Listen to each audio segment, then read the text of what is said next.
اب آ جاتے ہیں بائبل کے جو استثناء 18 کے الفاظ ہیں ان کی طرف، کہ ان الفاظ کا مصداق کون ہے۔ دعویٰ ہو گیا، اب دعوے کے بعد میں دلائل دینے لگا ہوں استثناء 18 سے کہ اس کے مصداق محمد عربی صلی اللہ علیہ وسلم ہے۔ پہلی چیز، میں ان کے لیے ان کے ہی بھائیوں میں سے تیری مانند ایک نبی برپا کروں گا، یہ ہے جی لفظ۔ یہاں پر بنی اسرائیل بطور قوم مخاطب ہے، اور قوم کا بھائی جو ہے وہ قوم ہی ہوتی ہے۔ تو بنی اسماعیل جو ہے وہ بنی اسرائیل کے بھائی ہیں، تو بنی اسماعیل میں سے ایک نبی آیا جس نے مثیل موسیٰ ہونے کا دعویٰ کیا، اور وہ محمد عربی صلی اللہ علیہ وسلم، اور وہ موسیٰ کی مانند ہیں، اور وہ موسیٰ کی مانند ہیں۔ اب موسیٰ کی مانند وہ کیسے ہیں؟ کئی چیزوں کے اندر ہیں۔ بنیادی چیز جو یہاں پر اللہ تبارک نے ڈسکس کی ہے استثناء 18 کے اندر، وہ ہے وحی کے حوالے سے، اور شریعت بنتی ہے وہ، یعنی بنیادی چیز وہ ہے موسیٰ علیہ۔ اب دیکھیں اس کو میں ایک مثال سے سمجھاتا ہوں۔ پاکستانی ٹیم کے اندر کوئی نیا کھلاڑی آتا ہے تو آپ میں سے کوئی کہتا ہے یار کیا بات ہے، وہ تو شعیب اختر کی طرح ہی ہے۔ جب آپ نے یہ لفظ بولا کہ وہ شعیب اختر کی طرح ہے، تو اس کی کون سی کوالٹی آپ کے ذہن میں آئی؟ یہی ذہن میں آئی کہ وہ بڑا تیز بالر ہے، کیونکہ شعیب اختر کے اندر جو ہے وہ یہی کوالٹی تھی۔ باقی اس کے دو ہاتھ سب کے ہوتے ہیں، کان سب کے ہیں، ٹھیک ہے، کوالٹی اس کی کیا تھی جو لوگوں سے دوسروں سے الگ تھی؟ وہ تھی اس کی تیز بالنگ۔ جب یہ کہا گیا کہ وہ نبی موسیٰ کی مانند ہوگا، تو آخر موسیٰ کی کوالٹی کیا ہے جو باقیوں سے ہٹ کر ہے، باقی نبیوں سے؟ وہ یہ ہے کہ بنی اسرائیل کے اندر صرف ایک نبی ایسا ہوا ہے جس نے شریعت لانے کا دعویٰ کیا، اور وہ ہے موسیٰ علیہ السلام۔ صرف یہ ایک ایسی بنیادی چیز ہے جو موسیٰ علیہ السلام کو دوسرے انبیاء سے ممتاز کرتی ہے، یہ ایک واحد چیز ہے۔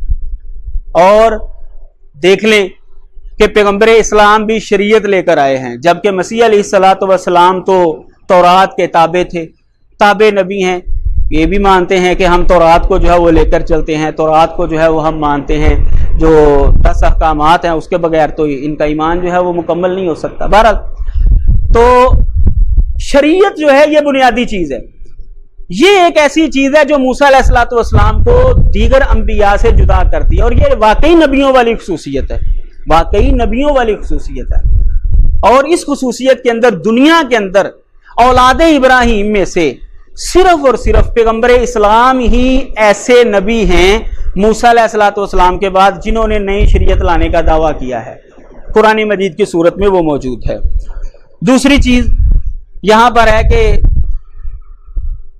بنی اسرائیل میں فقط ایک ہی نبی شریعت ہے، اور بنی اسماعیل میں بھی ایک ہے، اور موسیٰ کے وہ تابع ہیں جناب مسیح۔ یہاں پر جس کی بات ہو رہی ہے وہ نبی ہوگا، پیغمبر اسلام بھی نبی ہیں، جبکہ جناب مسیح علیہ السلام خدا ہیں۔ اگر ان کو یہ نبی ثابت کریں گے تو ان کی خدائی جو ہے وہ جاتی رہے گی، کیونکہ جب وہ نبی ثابت ہو جائیں گے تو پھر ان کی مانند بے شمار لوگ ہو جائیں گے، اور خدا کی مانند تو کوئی ہو نہیں سکتا۔ یہ خود ہی بائبل کی خلاف ورزی کر، آپ دیکھ لیجئے گا، یہ خود ہی بائبل کی خلاف ورزی کرتے ہوئے آپ کو نظر آئیں گے۔ آپ پیشین گوئی کرتے ہیں نا، دیکھیں آج میں نے بھی پیشین گوئی کی، آپ دیکھیے گا کرتے کیا یہ پادری صاحب۔ چوتھی بات، قرآن مجید کے اندر تورات کو بھی الفرقان کہا گیا ہے، اور قرآن مجید کو بھی الفرقان کہا گیا ہے، جبکہ انجیل کو الفرقان نہیں کہا گیا۔